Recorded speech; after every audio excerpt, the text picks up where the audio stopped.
실험.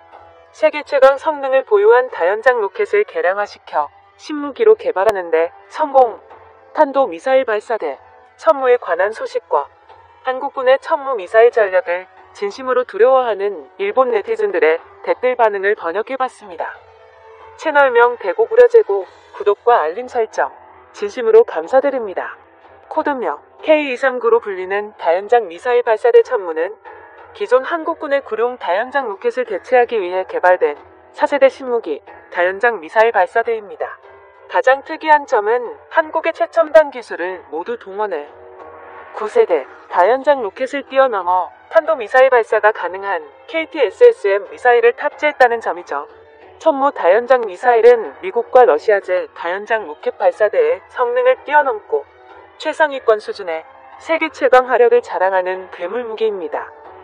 2013년에 개발이 완료되었으며 2015년부터 실전에 배치된 천무 미사일은 최대 사거리와 화력, 정확도가 비약적으로 상승했으며 구경 600mm, 사거리 400km 정도의 괴물 같은 성능을 보유한 KT-SSM 미사일을 대량 탑재할 수 있습니다.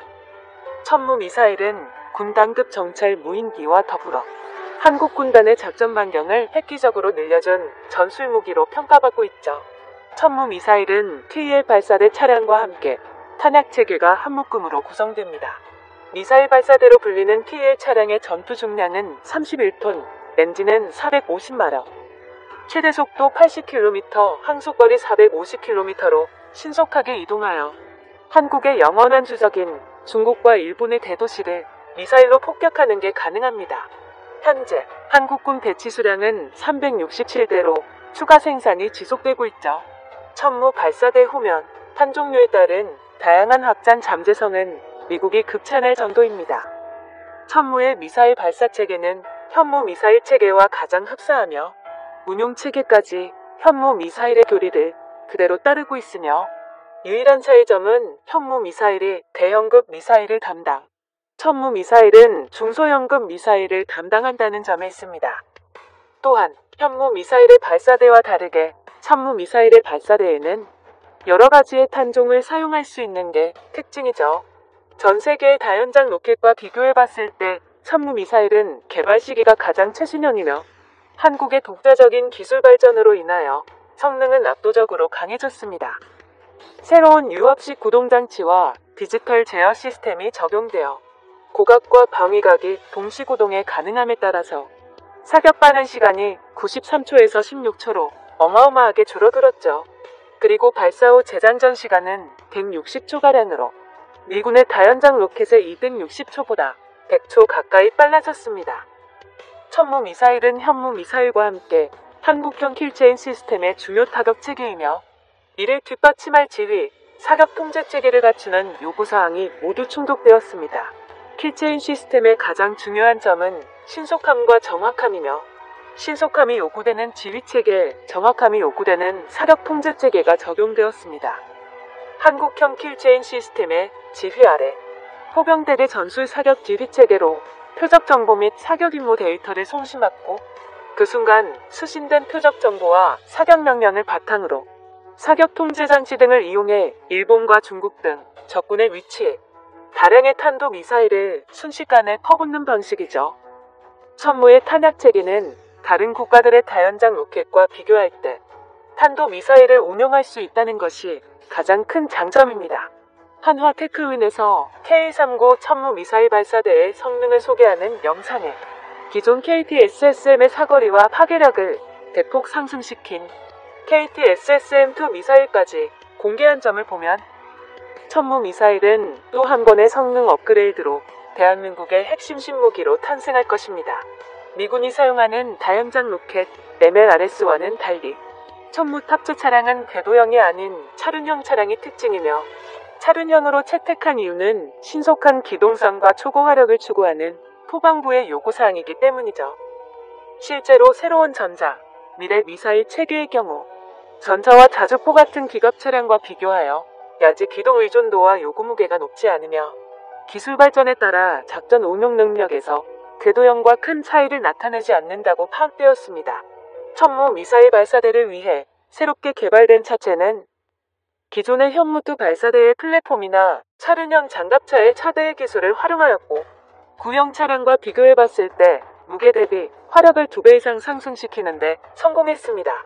가장 소름 돋는 건 천무 미사일 발사대 개발 과정에서 차세대 현무포 탄도미사일 운반 차량 연구 개발에도 엄청난 영향을 준 것이 확인되었죠.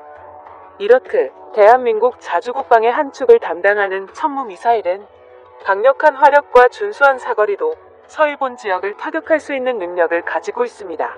향후 사거리와 파괴력까지 향상된 KT-SSM-2 미사일은 천무 미사일 발사대를 더욱 강력하게 만들어줄 것입니다. 이 사실에 대해 일본 네티즌들은 한국의 미사일 체계를 진심으로 두려워하는 상황. 천무 미사일의 성능을 소개하는 게시글이 일본의 군사정보 커뮤니티 밀리터리 777 마토메 스레드에 올라왔습니다. 스레드에 올라온 일본 네티즌들의 다양한 댓글 반응을 번역해봤습니다. 비슷한 사거리를 가진 러시아산 이스칸데르 미사일은 탄두 480kg, 최대 사거리 280km 이하, 한국에서 발사해 후쿠오카에 도착하는 정도지만 청무라고 불리는 녀석은 사거리가 400km로 증가되는 것인가. 이런 잔혹한 무기를 미국이 허용하고 있는 것은 세상이 무언가 잘못되었다는 증거다. 한국은 미사일의 성능을 과장하지 마라. 어차피 한국산 미사일은 일본 전역을 넘볼 수 없고 완성될지도 불명하다. 사거리를 계속해서 늘리는 게 중국에 알려지면 베이징을 사정거리에서 포함하게 되니까 일본을 괴롭히기 전에 중국과 먼저 전쟁이 발생할 거야. 나름대로 다른 나라가 갖고 싶어하는 미사일을 한국이 가지게 되었네. 일본에서도 무기 제한만 없다면 무자비한 미사일이 나올 텐데 말이지. 정말 아쉽다. 이런 것을 한국에서는 고슴도치 전략이라고 부른다. 중국처럼 영토가 거대한 나라와 전쟁을 벌여 이길 수는 없지만 상대국도 회생 불가능할 정도로 엉망진창 만들어버린다. 여전히 이상하다. 천무 미사일은 무엇을 위해 개발한 무기인지, 고작 일본을 공격하기 위한 무기인가? 한국인 특유의 미사일 만능 정신을 도저히 이해하지 못하겠어. 일본을 미사일로 타격해버리면 한국은 아무것도 얻지 못하는데 그렇게까지 일본의 민주주의 팀을 버리고 중국 공산국 팀에 들어가고 싶은 걸까? 일본과 미국에도 없는 정밀 유도탄 기술이라고 한국은 자랑하지만 소형 유도 미사일을 개조한 로우 코스트 로켓일 뿐 그만큼 진기한 기술도 아니다. 반대로 생각해보면 미국에서도 필요 없어서 버린 기술이다. 그것을 몇천억엔 일하든지 엄청나게 지불해서 이상한 미사일을 만드는 한국의 실패 행동이네. 한국이 새로운 미사일을 개발할수록 일본에게 몹시 불행한 일이 찾아오잖아. 역시 일본을 위한 무장마저도 유엔에게 빼앗긴 게 너무 분하다고 생각되는 오늘날이야. 한국이 천무 미사일을 더욱 많이 보유해야 하는 이유. 전범국인 일본이 한국을 전쟁국가라며 비난할수록 속으로는 한국군의 미사일을 더욱 부러워하고 있는 소리입니다. 미래의 한국은 일본을 초토화시킬 미사일 초강대국이 될 것이 분명하군요. 영상이 유익하셨다면 구독과 알림 설정 진심으로 감사드립니다.